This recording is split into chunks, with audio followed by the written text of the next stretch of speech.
성탄절 전날 한 10대 형제가 벌인 말다툼이 가족 간 총격으로 번졌다.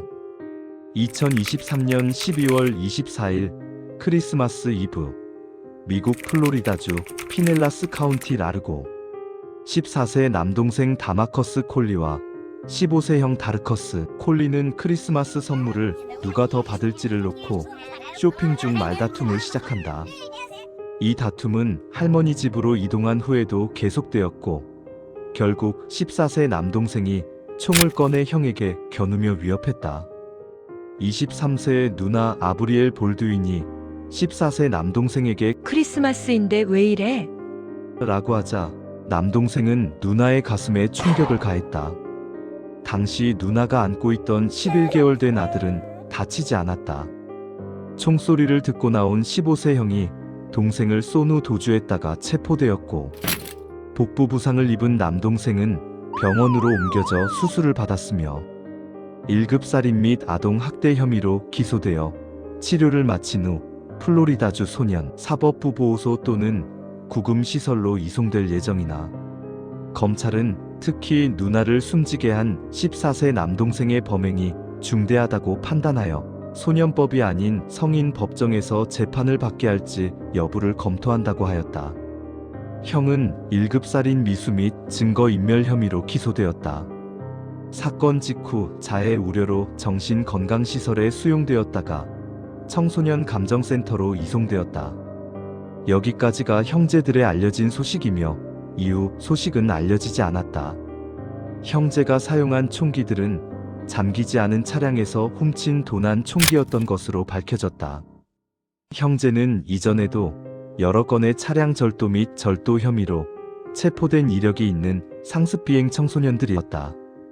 보안관은 10대들이 아무렇지 않게 총기를 소지하고 다니는 현실을 강하게 비판하며 도난 총기 관리와 청소년 범죄에 대한 엄중한 처벌을 촉구했다.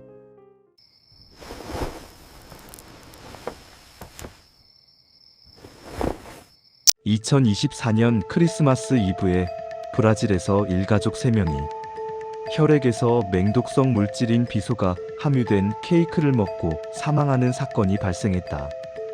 경찰 조사 결과 케이크 제조에 쓰인 밀가루에서 허용치의 2,700배에 달하는 비소가 검출되었다. 범인은 현장에 있었는데 유일하게 케이크를 먹지 않은 며느리 데이지 모라 도스 안조스였다.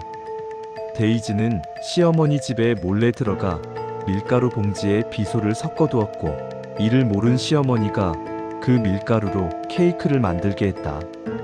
그녀의 휴대전화에서는 비소 구입처와 독극물 사용법을 검색한 기록이 발견되었으며 실제로 4차례에 걸쳐 비소를 배송받은 증거가 확인되었다. 경찰은 그녀가 가족들과 수십 년간 고부 갈등 및 재산 문제로 불화를 겪어왔으며 이를 해결하기 위해 계획적으로 독을 넣은 것으로 판단했다. 수사 과정에서 2024년 9월에 갑자기 사망했던 시아버지의 죽음도 의심을 샀다. 경찰이 시신을 발굴해 부검한 결과 시아버지의 몸에서도 비소 성분이 다량 검출되어 며느리가 시아버지 또한 살해했다는 사실이 밝혀졌다. 살인 혐의로 구속된 며느리 데이지는 재판을 기다리던 중 2025년 2월 교도소 내에서 스스로 생을 마감했다. 용의자가 사망함에 따라 해당 사건은 공소권 없음으로 종결되었다. 이 사건은 가족이라는 가장 친밀한 관계 안에서 발생한 계획적인 독살 사건이라는 점에서 전 세계적으로 큰 충격을 주었다.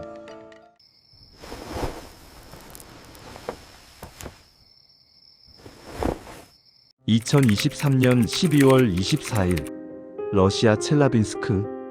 한 남성이 산타클로스 복장을 하고 아파트 24층 높이에서 1층에 모여있는 아이들에게 내려가는 크리스마스 이벤트를 진행하던 중 안전 로프가 꼬이면서 균형을 잃고 추락했다.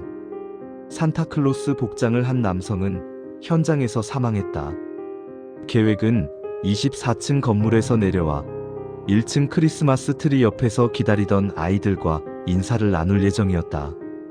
현장에 있던 아이들과 그의 아내, 자녀들은 이 비극적인 장면을 목격했으며 처음에는 추락하는 모습이 공연의 일부인 줄 알고 박수를 치거나 환호했으며 실제 사고임을 깨달은 뒤 큰 충격에 빠졌습니다. 행사를 기획한 건물관리회사는 유가족에게 사과를 하고 사고 수습을 지원하겠다고 발표했다.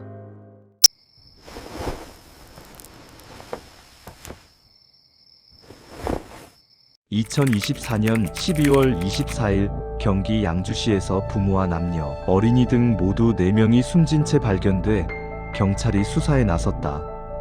이날 오전 10시 15분 양주시 회암동 회암사지 인근 공터에 지난 21일부터 며칠째 똑같은 차량이 주차되어 있다는 등산객의 신고가 접수되었다. 신고를 받고 출동한 경찰과 소방당국은 창문이 굳게 닫힌 승용차 내부에서 40대 가장 어씨와 아내, 그리고 11살 아들과 5살 딸 등 일가족 4명이 숨져 있는 것을 발견했다. 차량 내부의 모습은 참혹했다. 운전석에는 가장인 어씨가 앉아 있었고 뒷좌석에는 아내와 아직 어린 2자녀가 잠든 듯한 모습으로 발견되었다. 차 안에서 발견된 유서에는 경제적 어려움을 토로하며 가족에게 미안하다는 내용이 담겨 있었고, 경찰 조사에 따르면 이들 가족은 최근 심각한 경제적 어려움을 겪고 있었던 것으로 파악되었다. 이러한 차량 안에서 증거와 유서의 내용을 통해 가족이 극단적인 선택을 했을 것으로 추정하여 경찰은 타살 혐의점이 없는 것으로 보고 사건을 종결하였다.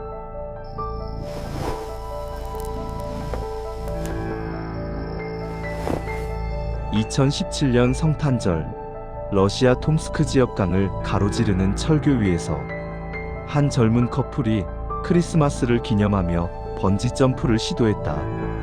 이들은 서로를 껴안은 상태로 다리 위를 뛰어내렸다. 업체 직원이 안전 로프의 길이를 강 표면까지의 거리보다 훨씬 길게 조절하는 치명적인 실수를 저질렀다.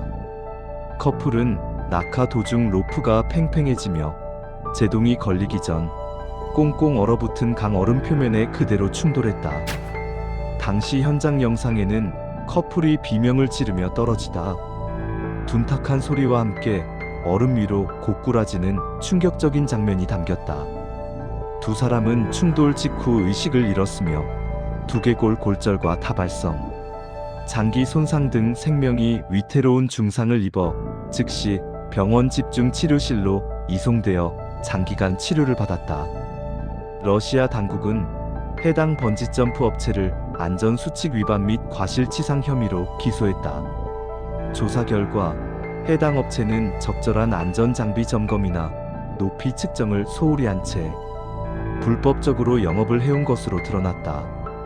이 사건은 당시 SNS와 뉴스 등을 통해 사고 영상이 확산되면서 익스트림 스포츠 시설의 안전 불감증에 대한 전 세계적인 경각심을 불러일으켰다. 구독과 좋아요는 달 한 개에게 많은 힘이 됩니다.